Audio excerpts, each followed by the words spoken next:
Hello बच्चों, स्वागत है आपका हिंदी गुरुकुल एकेडमी के एक और नई वीडियो में। तो कैसे हैं? मुझे उम्मीद है कि आप स्वस्थ और मस्त होंगे और अपनी पढ़ाई को निरंतर जारी रखे होंगे।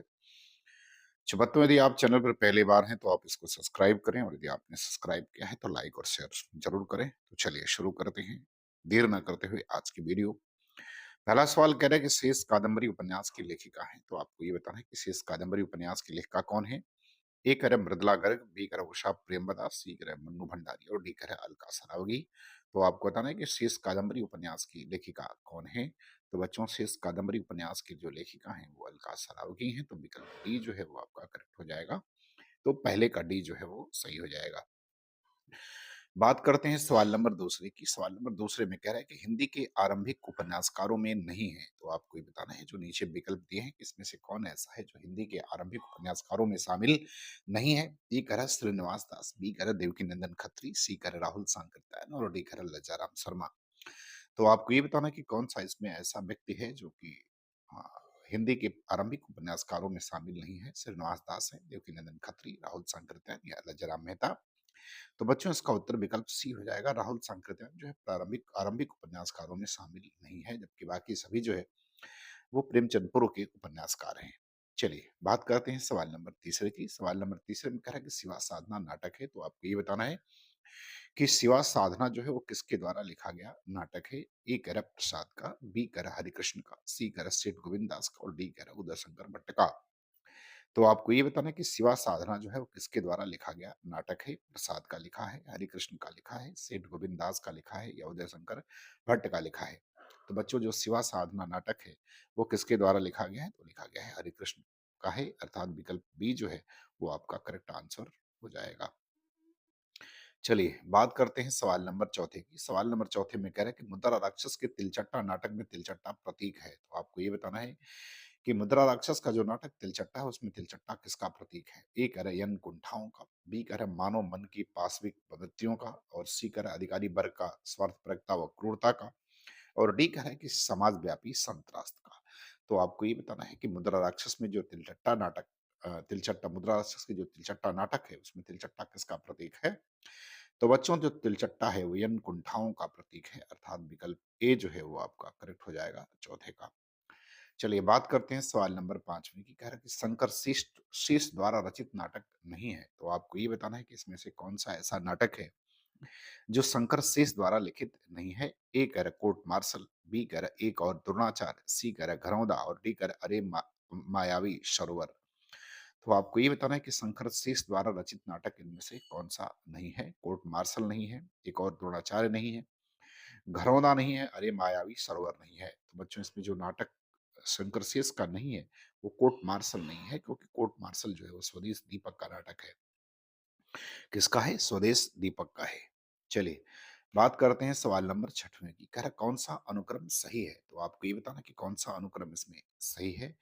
ए कह रहा प्राश्चित, चंद्रगुप्त, ध्रुवस्वामिनी और सज्जन, बी कह रहा चंद्रगुप्त, ध्रुवस्वामिनी, सज्जन, प्रायश्चित, सी कह रहा सज्जन, प्रायश्चित, चंद्रगुप्त, ध्रुवस्वामिनी और डी कह रहा ध्रुवस्वामिनी, चंद्रगुप्त, सज्जन और प्रायश्चित। तो आपको ये बताना है कि इसमें कौन सा अनुक्रम सही है। ये सभी के सभी जो नाटक हैं ये जयशंकर प्रसाद के द्वारा लिखे हुए हैं। तो बच्चों, जो इसमें अनुक्रम सही है वो अनुक्रम सही हो जाएगा, आपका सी हो जाएगा, क्योंकि सज्जन का समय जो है वो 1910 है और प्रायश्चित का समय 1913, चंद्रगुप्त का 31 है और ध्रुवस्वामिनी का 33 है, इसलिए सी विकल्प सही हो जाएगा। बात करते हैं सवाल नंबर सातवें की। सवाल नंबर सातवें में कह रहे हैं कि मेरी जीवन यात्रा किसकी आत्मकथा है। आपको ये बताना है कि मेरी जीवन यात्रा जो है किसके द्वारा लिखी गई आत्मकथा है। ए कह रहा है हजारी प्रसाद द्विवेदी, बी कह रहा है महावीर प्रसाद द्विवेदी, सी कह रहा है राहुल सांस्कृत्यायन सांकृत्यायन और डी कह रहा है इनमें से कोई नहीं। तो आपको ये बताना है कि मेरी जीवन यात्रा किसके द्वारा लिखी गई आत्मकथा है। हजारी प्रसाद द्विवेदी की है, महावीर प्रसाद द्विवेदी की है, राहुल सांकृत्यायन की है या इनमें से कोई नहीं। तो बच्चों, सातवें का उत्तर क्या हो जाएगा। सातवें का उत्तर सी विकल्प हो जाएगा, राहुल सांकृत्यायन का है, 1944 में प्रकाशित है। तो विकल्प सी सातवें का करेक्ट हो जाएगा। चलिए बात करते हैं सवाल नंबर आठवें की। कह रहा है, नवीन रिपोर्टाज की परंपरा किस रचना से आरंभ होती है। तो आपको ये बताना है कि नवीन रिपोर्टाज की परंपरा जो है किस रचना से आरंभ होती है। ए कह रहा है लक्ष्मीपुरा, बी कह रहा है तूफानों के बीच, सी कह रहा है बंगाल का अकाल और डी कह रहा है स्वराज भवन। तो आपको ये बताना है कि नवीन रिपोर्टाज की परंपरा जो है किस रचना से आरंभ होती है। ए कह रहा है लक्ष्मीपुरा, बी कह रहा है तूफानों के बीच, सी कह रहा है बंगाल का अकाल और डी कह रहा है स्वराज भवन। तो बच्चों नवीन रिपोर्टाज की परंपरा जो है वो लक्ष्मीपुरा से शुरू होती है। विकल्प ए जो है वो करेक्ट हो जाएगा, शिवदान सिंह चौहान का लिखा हुआ है। और यह जो है रूपा पत्रिका में प्रकाशित 1938 में हुआ था। नवाब कह रहे कि ब्राह्मण के संपादक थे, और ब्राह्मण जो पत्रिका थी इसके संपादक कौन थे? ए कह रहा है बाल मुकुंद गुप्त, बी कह रहा है किशोरी लाल गोस्वामी, सी कह रहा है बालकृष्ण भट्ट और डी कह रहा है प्रताप नारायण मिश्र। तो आपको ये बताना है कि ब्राह्मण पत्रिका का संपादक कौन था? बाल मुकुंद गुप्त थे, किशोरी लाल गोस्वामी थे, बालकृष्ण भट्ट थे, प्रताप नारायण मिश्र थे। तो बच्चों जो ब्राह्मण पत्रिका है इसका प्रकाशन कानपुर से होता था और इसके जो संपादक थे वो थे प्रताप नारायण मिश्र, अर्थात विकल्प डी जो है वो आपका करेक्ट हो जाएगा। सवाल नंबर 10वां कह रहे हैं कि नई कविता पत्रिका का प्रकाशन आरंभ हुआ है। तो आपको ये बताना है कि नई कविता पत्रिका का प्रकाशन कब आरंभ हुआ था? पहला कह रहा है सन 1953 में, बी कह रहा है सन 1954 में, सी कह रहा है 1955 में और डी कह रहा है 1956 में। तो आपको ये बताना है कि नई कविता पत्रिका का प्रकाशन जो है वो कब आरंभ हुआ था? 53 में, 54 में, 55 में या 56 में? तो 10वें का उत्तर क्या हो जाएगा बच्चों? तो 10वें का उत्तर बी हो जाएगा। इसका प्रकाशन 1954 में शुरू हुआ था। कब हुआ था? 1954 में। चलिए बात करते हैं सवाल नंबर 11 की। कह रहा है कि प्रसिद्ध साहित्यिक पत्रिका कल्पना कहाँ से प्रकाशित होती थी? तो आपको ये बताना है कि प्रसिद्ध साहित्यिक पत्रिका कल्पना का प्रकाशन कहाँ से होता था? ए कह रहा है कोलकाता, बी कह रहा है त्रिवेंद्रम, सी कह रहा है मुंबई और डी कह रहा है हैदराबाद। तो आपको ये बताना है कि प्रसिद्ध साहित्यिक पत्रिका कल्पना का प्रकाशन कहाँ से होता था? कोलकाता से, त्रिवेंद्रम से, मुंबई से या हैदराबाद से? तो बच्चों इसका प्रकाशन हैदराबाद से होता था। विकल्प डी जो है वो आपका करेक्ट हो जाएगा। कौन सा? डी करेक्ट हो जाएगा। चलिए बात करते हैं सवाल नंबर 12 की। सवाल नंबर 12 में कह रहा है कि प्रसाद पंत और मैथिली शरण नामक निबंध संग्रह किसका है? तो आपको ये बताना है कि प्रसाद पंत और मैथिली शरण नामक निबंध किसके द्वारा लिखा गया है? ए कह रहा है राम वृक्ष बेनीपुरी, बी कह रहा है अगेंस्ट, सी कह रहा है दिनकर और डी कह रहा है मुक्तिबोध। तो आपको बताना है कि ये ग्रंथ जो है नामक निबंध संग्रह जो है किसके द्वारा लिखा गया है? तो बच्चों ये दिनकर के द्वारा लिखा गया है। किसके द्वारा? दिनकर के द्वारा लिखा गया है। तो 12 का विकल्प नंबर सी जो है वो सही हो जाएगा। बच्चों अब हम लोग बात करते हैं सवाल नंबर 13 की। सवाल नंबर 13 में कह रहे हैं कि निम्नलिखित में से कौन मिश्र बंधुओं में नहीं है? तो आपको ये बताना कि कौन इसमें मिश्र बंधुओं में नहीं है। ए कह रहा है सुखदेव बिहारी मिश्र, बी कह रहा है कृष्ण बिहारी मिश्र, सी कह रहा है श्याम बिहारी मिश्र और डी कह रहा है गणेश बिहारी मिश्र। तो आपको बताना है कि मिश्र बंधुओं में कौन शामिल नहीं है। सुखदेव बिहारी मिश्र, कृष्ण बिहारी मिश्र, श्याम बिहारी मिश्र, गणेश बिहारी मिश्र। तो 13 का उत्तर आपको बताना है। तो बच्चों 13 का उत्तर हो जाएगा बी, कृष्ण बिहारी मिश्र जो है वो मिश्र बंधुओं में शामिल नहीं है, जबकि बाकी तीनों मिश्र बंधुओं में शामिल हैं। बात करते हैं सवाल नंबर 14 की। सवाल नंबर 14 में कह रहा है कि मन मन थे परस हरि के चरण, सुभग शीतल कंबल कोमल जगत ज्वाल हरण। तो आपको बताना है कि पंक्ति जो है वो किस कवि की लिखी हुई है, किस कवि ने इस पंक्ति को लिखा है। ए कह रहा है रसखान, बी कह रहा है मीराबाई, सी कह रहा है सूरदास और डी कह रहा है नंददास। तो आपको बताना है कि ये पंक्ति जो है वो किस कवि के द्वारा लिखा गया है। रसखान, मीराबाई, सूरदास या नंददास। तो बच्चों ये पंक्ति जो है वो मीराबाई की लिखी हुई है। विकल्प बी जो है वो आपका करेक्ट आंसर हो जाएगा 14 का। चलिए बात करते हैं सवाल नंबर 15 की। सवाल नंबर 15 में कह रहा है कि हिंदी अपने जन्म से ही ब्रजभाषा की प्रवृत्ति के साथ खड़ी बोली की प्रवृत्ति को लेकर आई थी। ब्रजभाषा के हाथ में दिए खड़ी बोली उतरी। यह कथन जो है निम्न में से किसका है? तो आपको बताना कि कथन जो है निम्न में से किसके द्वारा कहा गया है। ए कर भारतेंदु हरिश्चंद्र, बी कर आचार्य रामचंद्र शुक्ल, सी कर डॉक्टर सत्येंद्र और डी कर डॉक्टर नगेंद्र। तो आपको ये बताना है कि कथन जो है किसके द्वारा कहा गया है। तो 15 का उत्तर आपको बताना है कि यह कथन जो है किसके द्वारा कहा गया है। भारतेंदु हरिश्चंद्र के द्वारा, आचार्य रामचंद्र शुक्ल के द्वारा, डॉक्टर सत्येंद्र के द्वारा या डॉक्टर नगेंद्र के द्वारा। तो बच्चों ये कथन जो है वो रामचंद्र शुक्ल के द्वारा कहा गया है। विकल्प बी जो है वो आपका करेक्ट आंसर हो जाएगा।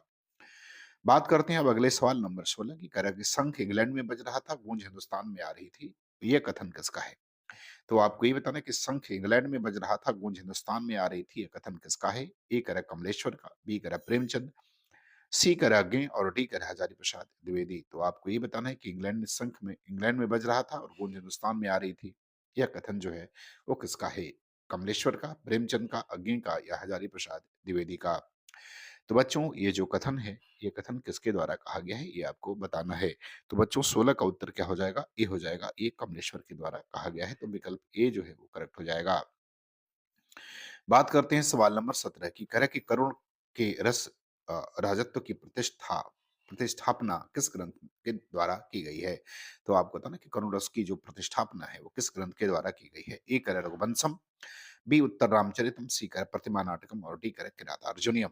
तो आपको बताना है कि किस नाटक के द्वारा जो है और किस ग्रंथ के द्वारा जो है करुण रस की जो है प्रतिष्ठापना जो है वो की गई है। रघुवंशम के द्वारा, उत्तर रामचरितम, प्रतिमा नाटकम या किरातार्जुनीयम। तो बच्चों जो है करुणस की जो प्रतिष्ठापना है वो उत्तर रामचरितम के द्वारा की गई और करने वाले विद्वान का नाम भवभूति है। बात करते हैं सवाल नंबर 18 की। कह रहे कि विश्वनाथ के अतिरिक्त किस आचार्य ने साहित्य शब्द को अपने ग्रंथ नाम में प्रयुक्त किया है?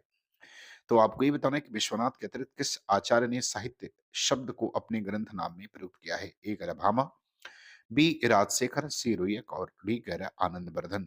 तो आपको ये बताना है कि किसने जो है साहित्य शब्द को अपने ग्रंथ के नाम के साथ प्रयुक्त जो है वो किया है। तो बच्चों 18 का उत्तर क्या हो जाएगा? तो बच्चों 18 का उत्तर हो जाएगा सी, रुयक ने किया है। किसने? रुयक ने किया है। बात करते हैं सवाल नंबर 19 की। सवाल नंबर 19 में कह रहा है कि निम्नलिखित में से कौन कवि कालिदास के पूर्ववर्ती है? तो आपको ये बताना है कि कौन-सा कवि जो है वो कालिदास से पूर्ववर्ती है। ए कह रहा है भारवी, बी कह रहा है भास, सी कह रहा है दंडी और डी कह रहा है भवभूति।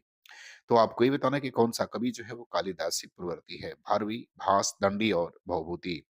तो बच्चों 19 का उत्तर क्या होगा? 19 का उत्तर हो जाएगा विकल्प बी, भास जो है वो कालिदास के पूर्ववर्ती हैं। और बच्चों आज के अंतिम सवाल की सवाल नंबर 20 के में काव्य अलंकार किसकी रचना है? आपको ये बताना है कि काव्य अलंकार किसके द्वारा लिखी गई रचना है? भामा, राजशेखर, दंडी या रुद्रभट्ट।